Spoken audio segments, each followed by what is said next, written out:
বাংলাদেশে এখন আতঙ্ক রাসেল ভাইপার সাপের। সবাই সাবধান, সবাই শেয়ার করে দেবেন, সবাইকে দেখার সুযোগ করে দেবেন। এই সাপটিতে কামড় দিলে সাথে সাথে মানুষ মারা যাবে।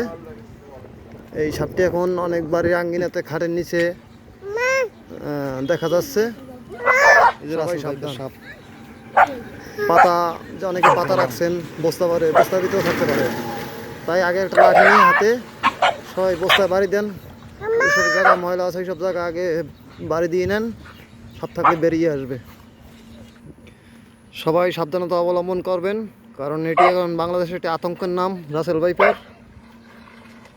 এটি ভয়ানক হয়ে দাঁড়াইছে আতঙ্ক। যেমন করোনা ভাইরাস যেরকম আতঙ্ক ছিল, এটাও তোর আতঙ্কের মতন আর কি। প্রতিটা বাড়িতে দেখা যাচ্ছে, প্রতিটা ঘরের আঙ্গিনাতে দেখা যাচ্ছে এই সাপগুলো। অতএব সবাই সাবধানে থাকবেন, সতর্ক থাকায় সতর্কতার মান নেই। সবাই দেখেন, সাপগুলো দেখেন, চিনে রাখেন।